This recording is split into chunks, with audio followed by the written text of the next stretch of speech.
Oke, kembali lagi di Apa Kabar Indonesia Pagi. Bang Viva Yoga boleh menanggapi pernyataan Bang Sony dan juga Mas Reza, silakan Bang. Ya, ini proyek strategis nasional. Dari sisi substansi, ini adalah harapan dari masyarakat Indonesia agar masyarakat Indonesia ke depan tidak lagi impor pangan dan bisa membangun kedaulatan pangan di dalam negeri sendiri. Persoalan kendala Bang pasti Viva, tapi tadi banyak juga ada dan proses. pernyataan Mas Reza bahwa ini justru merusak lingkungan. Tadi AMDALnya belum ada, kemudian sudah dibabat begitu.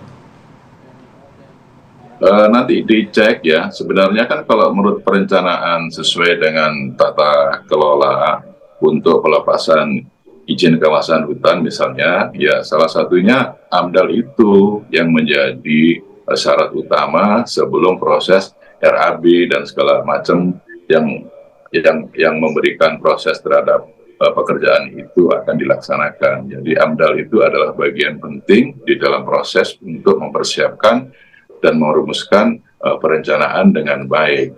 Tapi beginilah ya, ini food estate ini memang harus dievaluasi agar menjadi sebuah tata kelola untuk membangun kemandirian pangan nasional, melibatkan banyak stakeholder, terutama untuk pengembangan ilmu pengetahuan, modal, petani yang ada di sekeliling food estate, dan manajemen organisasi yang baik. Itu dengan adanya food estate ini menjadi salah satu alternatif yang terbaik terhadap krisis lahan yang ada di Pulau Jawa.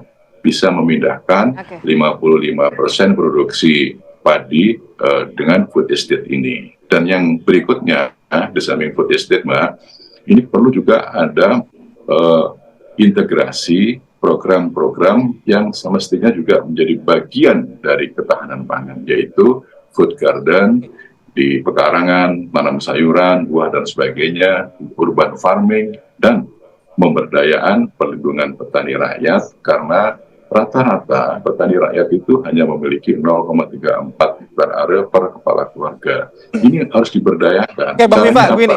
Bang Viva, negara harus hadir. Bang Viva, Anda sepakat tadi soal evaluasi. Bagaimana evaluasi yang ideal kalau misalnya melihat dari apa yang disampaikan oleh Bang Reza sama Pak Sony? Satu, soal kebermanfaatan pada petani lokal gitu. Ini kan tadi Anda menyampaikan di depan jangan dihadap-hadapkan ya soal food estate dan juga petani lokal. Pak Sony punya datanya gitu. Yang kedua soal fungsi koordinasi saja itu. Siapa yang seharusnya berkoordinasi penuh, siapa yang punya tanggung jawab penuh atas program ini gitu. Dari dua hal itu evaluasi idealnya seperti apa, Pak? Bang? Ya, jangan dihadap-hadapkan antara petani rakyat dengan food estate. Food estate ini kan negara pemerintah yang bikin. Modalnya bisa dari swasta dan juga bisa dari masyarakat lokal kalau memang punya uang. Yang penting bahwa jangan meninggalkan adat budaya setempat, harus mengerti tentang kondisi budaya. Dan yang kedua, harus melibatkan masyarakat setempat itu untuk ikut berpartisipasi. Meskipun nanti pengembangan modelnya dengan ilmu pengetahuan, tetapi mereka juga harus diberdayakan dan dilindungi. Yang kedua soal koordinasi. Tadi sudah saya katakan, PUPR itu punya fungsi untuk irigasi infrastruktur, kemudian Menhan untuk cadangan, Menteri Pertanian sebagai badan yang penting di dalam food estate ini harus mengambil peran penting soal bibit, benih, pupuk, ekstensi, investasi dan sebagainya. Baik, Mas Reza, sejalan dengan tadi evaluasi yang akan dilakukan oleh nanti tim 02? Ya, Bang Viva ngomongnya ya ideal yang harus dilakukan gitu loh, normatif ideal yang harus dilakukan, yang justru tidak dilakukan oleh rezim sekarang. Itu jadi persoalan gitu loh. Contoh dia bilang jangan menghadapkan petani dengan food estate. Lah food estate ini corporate driven karena pelaksana di lapangan itu korporasi. Ya, untuk Gunung Mas Bang Viva yang singkong itu petaninya nggak pakai petani lokal, itu petaninya pakai dari luar, pekerja yang dipekerjakan oleh perusahaan. Ya, sehingga untuk petani lokal untuk masuk ke situ aja dihalau Pak sama tentara. Bapak bisa baca laporan Tempo itu lengkap ada di situ Pak. Supaya Bapak paham, jadi jangan terlalu normatif. Itu pertama. Kedua, kenapa tidak perlu dihadap-hadapkan? Kenapa yang difokuskan malah yang corporate driven? Bapak tahu kebutuhan pupuk petani itu 10,2 juta menurut Kementan. Tapi Bapak tahu nggak berapa yang dianggarkan dalam APBN 2024? Itu cuma 5 juta, Pak. Sedangkan pemerintah rezim ini bergebu-gebu untuk membangun dengan 70 triliun lahan seluas Monas doang gitu loh. This doesn't make sense gitu loh. Jadi gimana nggak dihadap-hadapkan? Kalau dibilang food estate ini sebagai supporting system, no, pelaksanaannya itu tidak begitu di lapangan oleh pemerintah. Petani itu justru dipinggirkan, Pak. Ada kebutuhan, Bapak juga bisa baca laporan tahunan dari PT Pupuk Indonesia. Bagaimana mereka dengan bangganya melaporkan ada profit sekian triliun, berapa besar untuk petani pupuk, berapa besar untuk perkebunan, berapa besar untuk ekspor. Mereka bisa ngasih ke perkebunan, mereka bisa untuk ekspor. Di satu sisi petani kesulitan pupuk, Pak. Ya. Ini persoalannya. Jadi kalaupun tidak dihadap-hadapkan, ini pelaksanaan di lapangan itu nggak masuk akal sama sekali. Oke, ada evaluasi di lapangan ya. Anda sudah tadi bicara data di lapangan, Pak. Jadi kita memberi peluang kepada paslon 2 untuk menjelaskan secara normatif yang tidak dilakukan dalam kasus yang sudah dilakukan itu loh. Dia bicara mengenai normatif dan seterusnya. Realitasnya kan apa? Hutan sudah dibabat, sudah dirusak, petani tidak dilibatkan dan seterusnya. Jadi tadi jangan kita menyelesaikan masalah dengan menimbulkan masalah.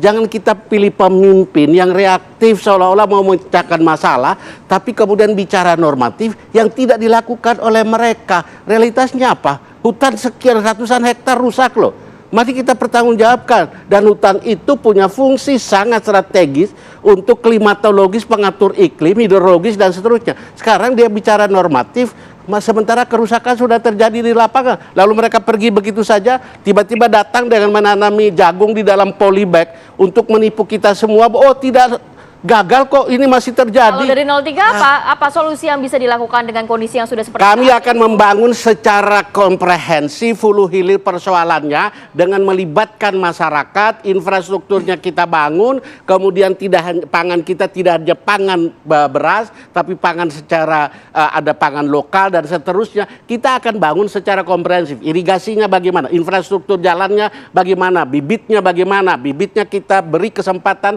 kepada petani-petani untuk memuliakan bibit-bibit lokalnya. Jangan mereka dikriminalisasi. Pupuk itu kita akan transfer tunai kepada petani untuk membeli pupuk yang tidak menguntungkan korporasi. Bagaimana kemudian kita membeli harga gabah kering 20-25% di atas biaya produksi dan seterusnya untuk mensejahterakan petani, dan dengan demikian kita hanya boleh ada impor impor pangan kalau keadaan darurat.